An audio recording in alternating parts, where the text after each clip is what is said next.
Hello guys, today I am going to start class 8th NCRT chapter number 1 crop production management part 2. Part 1 I have already done. If you have not seen please subscribe my channel for more videos study at home. Chaliye. Today we are going to start basic practices of crop production. So here are 7 steps are given. First is preparation of soil.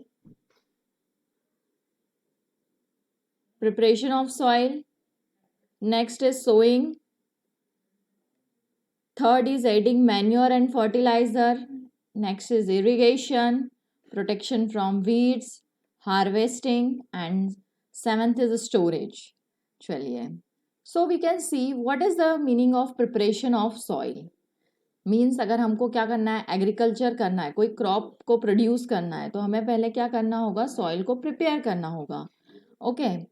The several activities undertaken by the farmer for the cultivation of crops over period of time are referred as agriculture practices. जो activities क्या करते हैं, बहुत सारी activities है जो farmer क्या करते हैं क्रॉप को कल्टीवेट करने के लिए. ओके. मीन्स जो फार्मर क्या करते हैं, जो भी एक्टिविटीज़ जो परफॉर्म करते हैं ताकि क्या कर सकें, वो क्रॉप को क्या कर सकें, ग्रो कर सकें. तो उन सारी एक्टिविटीज़ को क्या कहा जाता है, एग्रीकल्चर प्रैक्टिसेस. उसमें जो फर्स्ट है आपकी वो है प्रिपरेशन ऑफ सॉइल. पहले आपको सॉइल को तैयार करना पड़ेगा ताकि वो क्या कर सके, क्रॉप को ग्रो कर सके. तो ये one of the most important task in agriculture is turn the soil and लूजन it. जो सबसे इम्पॉर्टेंट टास्क है आपका एग्रीकल्चर में वो क्या है, आपकी सॉइल को लूज करना है. अब द लूज सॉइल क्यों करते हैं हम उसको, the loose soil allows the root to penetrate and breathe easily even when they go deep into the soil. अगर हम सॉइल को लूज करेंगे तो उसका क्या फ़ायदा है कि अगर आप जब रूट को पेनिट्रेट करेंगे, रूट को अगर ज़मीन के अंदर हम लगाएंगे तो भी वो क्या कर सकेगा, उसको प्रॉपर हवा पानी मिल सकेगा, प्रॉपर ब्रीदिंग कर सकेगा. द लूजन सॉइल, अब एक और क्या फ़ायदा, लूजन सॉइल क्या करता है, helps in the growth of earthworm and microbes present in the soil. जो लूजन सॉइल है वो हेल्प करता है अर्थवॉर्म और माइक्रोब्स को ग्रो करने में. The process of losing and turning of the soil is called tilling and ploughing. जो प्रोसेस रहती है सॉइल को लूज करने की उसको क्या कहा जाता है, tilling and ploughing. And this is done by using a plough which is made up of wood और आयरन. ओके. आपका जो टूल है जिसके थ्रू उसको करा जाता है प्लोइंग और टिलिंग को, उसको क्या कहते हैं, प्लो कहते हैं. और वो काय का बना होता है, वुड या आयरन का, लकड़ी या लोहे का. If the soil is very dry, अगर कहीं पे क्या है, मिट्टी जो है बहुत सूखी है, ड्राई है, तो it may need a watering before ploughing. तो आपको पहले क्या करना पड़ेगा, उसे पानी से मुलायम बनाना पड़ेगा, गीला करना पड़ेगा. देन यू कैन प्लो और then you can start loosing the soil. The plough field में have a big pieces of soil called crumbs. जब बिफोर प्लोइंग, जब हम सॉइल को लूज करने से पहले अगर आप किसी खेत में गए होंगे तो आपने देखा होगा वहाँ पे बड़े बड़े मिट्टी के क्या होते हैं, मिट्टी के क्रम्स होते हैं. ओके. जो बड़े बड़े आपके मिट्टी के, उनको क्या कहा जाता है, आपको क्रम्स कहा जाता है. It is necessary to break, और ये बहुत ज़रूरी है कि उन टुकड़ों को, मिट्टी के बड़े बड़े पीसेस को हम क्या करें, ब्रेक करें. Okay. The field is levelled, और फील्ड को क्या करें, एक जैसा बनाए, बराबरी का. किसके थ्रू, लेवल्ड करें, बाय लेवलर के थ्रू, फॉर ताकि हम उस सोइंग, ताकि हम उसमें बीज बो सकें और क्या कर सकें, प्रॉपर इरिगेशन कर सकें. ये आप देख रहे हैं कि प्रिपरेशन ऑफ सॉइल एक तरफ ये ट्रैक्टर की हेल्प से किया जा रहा है, दूसरे जो पुरानी मेथड्स में जब क्या किसान किसके बैलों के थ्रू करा करते थे, सॉइल को लूज करते थे और उसको लेवल्ड में लाते थे ताकि हम प्रॉपर तरीके से क्या कर सकें, अपने बीजों को लगा सकें और क्रॉप्स को ग्रो कर सकें. नेक्स्ट आता है आपका सेकंड जो है इसमें प्रैक्टिस है, वो है सोइंग. सोइंग क्या होता है, इंपॉर्टेंट पार्ट होता है क्रॉप प्रोडक्शन का. अगर हमें क्रॉप को ग्रो करना है तो पहले क्रॉप को ग्रो करने से आपको बीज लगाना पड़ेगा, सीड लगाना पड़ेगा. बट सीड लगाने से पहले भी क्या ज़रूरी है, before sowing good quality seeds are selected. लेकिन एक अच्छी क्वालिटी के सीड्स आपको सिलेक्ट करने पड़ेंगे, क्योंकि अगर आप अच्छी क्वालिटी के सीड सिलेक्ट करेंगे तभी आपको अच्छी क्वालिटी की, अच्छी वेराइटी की क्रॉप मिलेगी. So it is very important to select a good variety of seeds. Okay. Farmers क्या प्रेफर करते हैं हम, आप यहाँ देखेंगे, farmers prefer to use a seeds which give a high yield. Farmers वो सीड्स को प्रेफर करते हैं जिनसे उन्हें क्या मिले, जो भी वो बो रहे हैं उसमें ज़्यादा पैदावार मिले, उन्हें अच्छी फसल मिले। Before sowing one of the important task is to know about the tools used for sowing a seeds. अब सीड्स को भी सो करने के लिए, बीज को बोने के लिए भी कुछ क्या टूल्स यूज़ किए जाते हैं। तो हम देखते हैं, उन टूल्स को देखते हैं। तो पहले बात करते हैं हम ट्रेडिशनल टूल की। तो ये एक जो टूल था पुराने ज़माने में, एक फनल टाइप का टूल रहता था, उसको यूज़ किया जाता था। उसको काय से, सीड से फिल किया जाता था और पास किया जाता था पाइप्स के थ्रू, और फिर इस तरीके से हम क्या करते थे, सीड्स को सो करते थे। नेक्स्ट आता है आपका सीड ड्रिल। अब आपका ये जो मॉडर्न डेज में क्या, nowadays the seeds drill is used for sowing with the, जो अभी जो मॉडर्न डेज में जो टूल यूज़ किया जा रहा है वो क्या होता है, सीड ड्रिल है, जिसको ट्रैक्टर की हेल्प से, इस टूल्स को ट्रैक्टर की हेल्प से हम यूज़ करते हैं और सीड्स को सो करते हैं।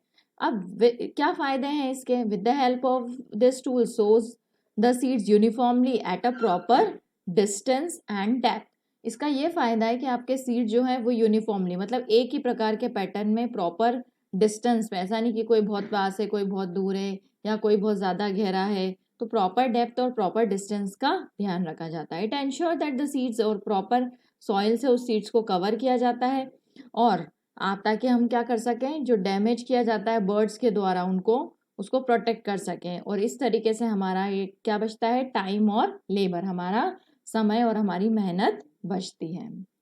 आते हैं हम, आप अब आपने पहले क्या देख लिया कि पहले तो आपको क्या करना है, बिल्कुल ध्यान दीजिए इस बात पे कि सबसे पहले आपको सॉइल को तैयार करना है, उसको लूज करना है, प्रॉपर लेवल में लाना है।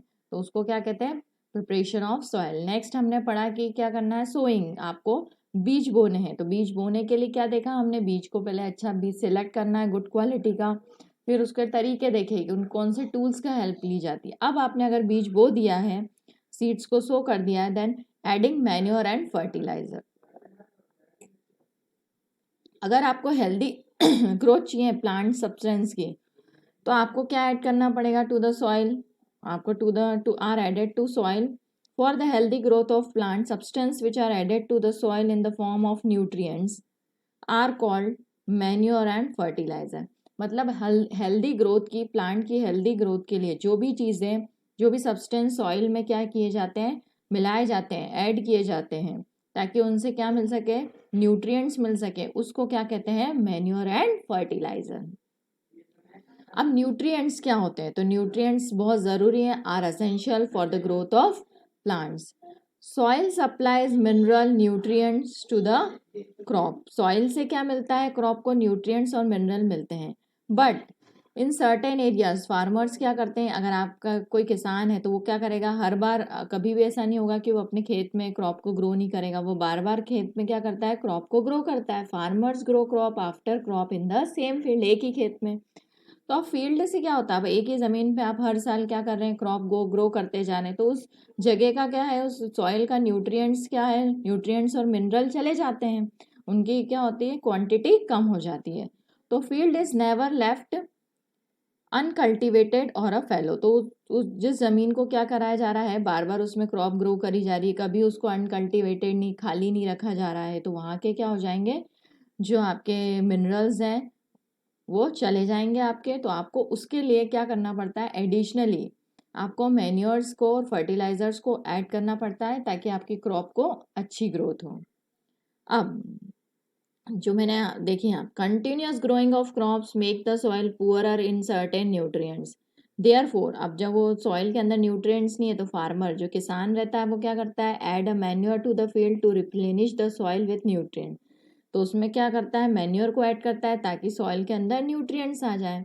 और जो ये प्रोसेस रहती है उसको कहते हैं मैन्योरिंग। मतलब वो प्रोसेस जिसमें किसान क्या कर रहा है, मैन्योर ऐड कर रहा है फील्ड के अंदर, ताकि उसको सॉइल के अंदर न्यूट्रिएंट्स वापस आ जाए, उस प्रोसेस को क्या कहते हैं, मैन्योरिंग कहते हैं। अब यहाँ पे हमने बात करी है मैन्योर और फर्टिलाइजर की। तो देखते हैं मैन्योर क्या होता है। इज एन ऑर्गेनिक सब्सटेंस है, क्या है, ऑर्गेनिक सब्सटेंस है, जो काय से मिलता है, decomposition of plant waste and animal. मतलब इसे काय से तैयार किया जाता है, एनिमल वेस्ट और प्लांट वेस्ट से। अगर हम बात करें फर्टिलाइजर की, तो फर्टिलाइजर्स क्या होते हैं, केमिकल्स होते हैं जो मैन्युफैक्चर्ड किए जाते हैं फैक्ट्रीज में। Fertilizers are chemicals manufactured in factories. They are chemically rich in nutrients like nitrogen, phosphorus and potassium. ये क्या होते हैं? केमिकल्स होते हैं, है ना। ये फैक्ट्रीज में बनाए जाते हैं और इनके अंदर बहुत ज़्यादा मात्रा में नाइट्रोजन, फॉस्फोरस और पोटेशियम होता है। अब मैन्योर का एडवांटेज क्या है? It provides a lots of organic matter which make soil porous. ठीक है, ये lots of organic matter provide करता है जिससे हमारी सॉइल पोरस रहती है। ये क्या? सॉइल की फर्टिलिटी को बढ़ाता है। सॉइल की फर्टिलिटी को इंक्रीज करना मतलब उसको, जमीन को उपजाऊ बनाता है। क्या प्रोवाइड करता है? It provide some nutrients in a small amount as it made of. अब ये कि काय से बनता है? अभी हमने देखा था ये वेस्ट प्रोडक्ट से बनता है, तो ये एनवायरनमेंट को कैसा रखता है? क्लीन रखता है। It increases the water holding, और ये वाटर होल्डिंग कैपेसिटी बढ़ाता है सॉइल की। अब आप देखेंगे यहाँ पे मैंने डिफरेंस भी बताया है, तो आप देखिए कि फर्टिलाइजर और मैन्योर में क्या है। मैन्योर काय से बनता है? एनिमल और प्लांट वेस्ट से, और फर्टिलाइजर फैक्ट्रीज में बनता है, और ये क्या है? केमिकल है। तो देखो, फर्स्ट पॉइंट हम देखते हैं, इजीली मेड, आसानी से बन जाता है एनिमल और प्लांट वेस्ट से। लेकिन यह कहाँ बनता है? Made in factories in a well developed, proper तरीके से फैक्ट्री में बनाया जाता है। इसका नो कोई हार्मफुल इफेक्ट नहीं, ये नेचुरल होता है। इसका क्या साइड इफेक्ट होता है? क्योंकि ये क्या है? केमिकल है। प्रोवाइड करता है ऑर्गेनिक मैटर, इसके अंदर न्यूट्रिएंट्स बहुत ज़्यादा मात्रा में होते हैं। ये लंबे समय तक सॉइल की फर्टिलिटी को क्या करता है? बरकरार रखता है। और ये लॉन्ग टर्म के लिए हम देखें तो ये क्या है?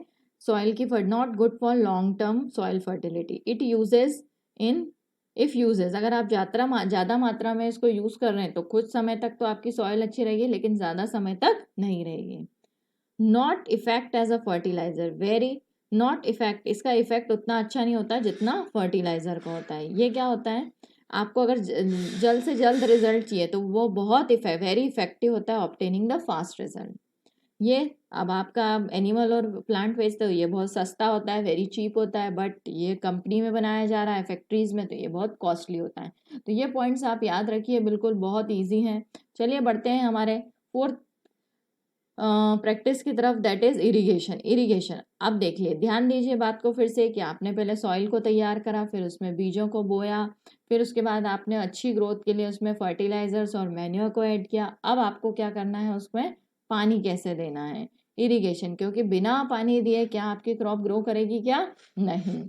तो water is the important for the proper growth and the development of plants. अगर आपको आपके प्लांट की ग्रोथ अच्छी रखनी है, प्रॉपर डेवलपमेंट करना है, तो पानी बहुत ही ज़रूरी है। Water is important. Water essential है because germination of seed does not take place under dry condition. पानी बहुत ज़रूरी है। आपका सीड जो है वो जर्मिनेट नहीं होगा अगर वो सॉइल कैसी है? ड्राई है। जो न्यूट्रिएंट्स है वो डिजोल्व काय में होते हैं? वाटर में होते हैं, और फिर कहाँ जाते हैं? And get transported to each part of the plant. Water also protect the crop from both frost and hot air currents. जो आपका क्या रहता है, अगर आप देखें कि फ्रॉस्ट से और जो गर्म हवाएं रहती है या गर्मी में धूप से, इन सब से पानी उससे प्लांट को बचाता है। The supply of water to crop at a different interval is called irrigation.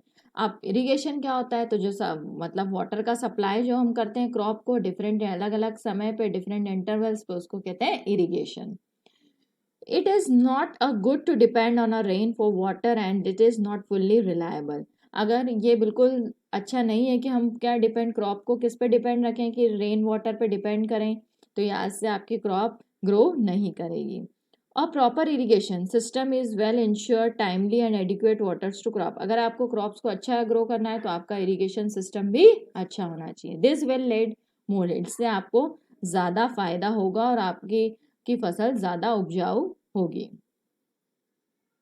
अब सोर्सेज ऑफ इरिगेशन, तो आपको पानी कहाँ कहाँ से मिल सकता है? तो आप देखें, natural wells, tubewells, ponds, lake, river, dams, canals are the sources. यहाँ से आपको पानी मिल सकता है। Wells, tubewells, ponds, lake, river, dams are the sources of irrigation. अब हम बात करते हैं पुराने ज़माने में, तो ट्रेडिशनल मेथड, पुरानी मेथड ऑफ इरिगेशन।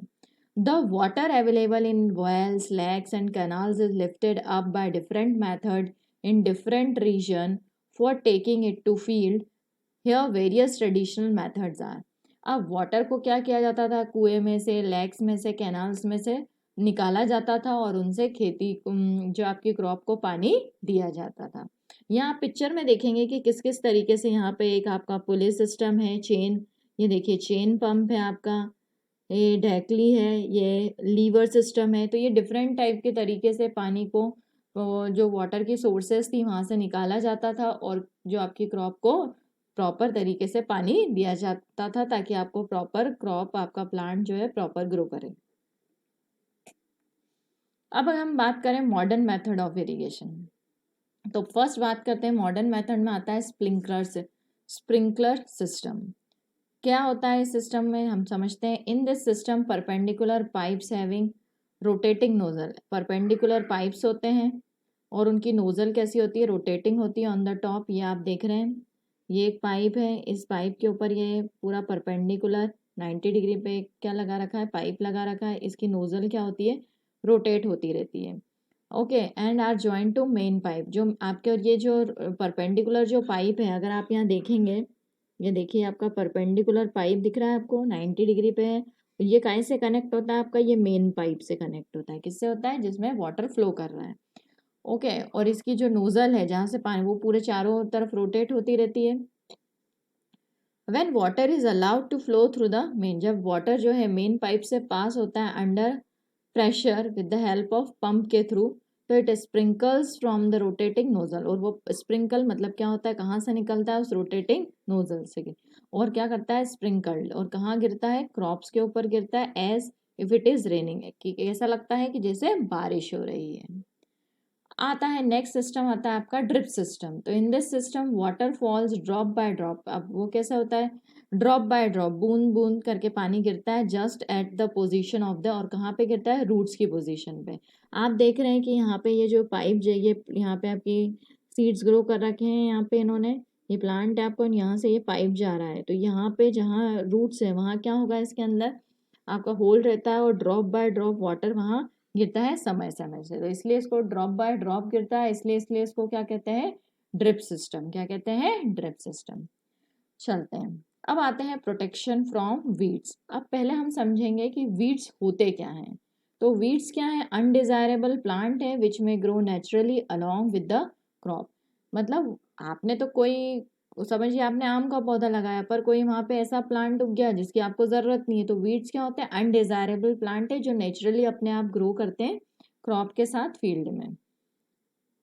चलिए, तो ये क्या होते हैं, उनको क्या, अनवांटेड प्लांट्स को या अनडिजायरेबल प्लांट्स को क्या कहा जाता है, वीड्स कहा जाता है। The removal of weeds it's called weeding. और जो इन जो मेथड होती है, जब हम इन वीड्स को रिमूव करते हैं तो उसको, उस प्रोसेस को क्या कहते हैं, वीडिंग।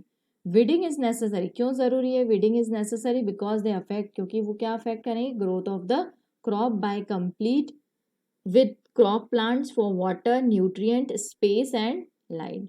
क्यों, क्योंकि वो भी क्या करेंगे, अगर वो ग्रो कर रहे हैं तो वो भी उस सॉइल का क्या लेंगे, आपका सॉइल का न्यूट्रिएंट्स लेंगे, मिनरल्स लेंगे, आपका वाटर लेंगे। तो इसलिए वहाँ से ज़रूरी है ताकि वो ये सब चीज़ें ना लें और आपकी क्रॉप की ग्रोथ जो है वो प्रॉपर रहे। इसलिए it is essential to remove the weeds. Weed control, अब कैसे कंट्रोल करना है इसको आपका, farmer use many ways to remove weeds and control their growth. वो रिमूव करते हैं और उनकी ग्रोथ को कंट्रोल कैसे करते हैं। तो टिलिंग बिफोर सोइंग, तो मतलब आपको क्या करना है, हमने जैसे कि फर्स्ट में ही पढ़ा था, टिलिंग मतलब आपको क्रॉप को लूज करना है, बिल्कुल खाली कर देना है, प्रॉपर आपको तैयार करना है सॉइल को, है ना, ताकि आपकी जो क्रॉप की ग्रोथ है वो प्रॉपर हो। Sowing of crops help in uprooting and killing. तो आप जब सोइंग करते हैं तो वहाँ पे अपने आप जो वीड्स हैं वो कट जाते हैं, विच में then dry up and get mixed, और वो काहे से मिक्सड हो जाते हैं, सॉइल के साथ। The best time for the removal of weeds is before they produce flower and seeds. Best time होता है कि इनमें ये ज़्यादा बड़े हों, फ्लावर और सीड्स आए, उससे पहले इसको रिमूव कर दें। The manual removing includes physical removal of weeds by uprooting or cutting them close to the growth from time to time with the help of the खुरपी। आप यहाँ देखेंगे कि आप मैन्युअली, मतलब आप खुद से भी क्या कर सकते हैं, इसको रिमूव कर सकते हैं, काट सकते हैं टाइम टू टाइम, और किसकी हेल्प से, खुरपी की हेल्प से। Weeds are also controlled by spraying certain. आप अगर कुछ केमिकल्स भी स्प्रे कर देंगे उससे भी आप क्या कर सकते हैं, इन अनवांटेड प्लांट्स को रिमूव कर सकते हैं, इनकी ग्रोथ को रोक सकते हैं। बाय स्प्रेइंग सर्टेन केमिकल, उन केमिकल्स को वीडीसाइड्स कहते हैं। क्या कहते हैं? वीडीसाइड कहते हैं, जो कि फील्ड में क्या करते हैं? वीड्स को किल करते हैं। दे डू नॉट, आपकी क्रॉप को ये डैमेज नहीं करेंगे, कोई नुकसान नहीं पहुंचाएंगे।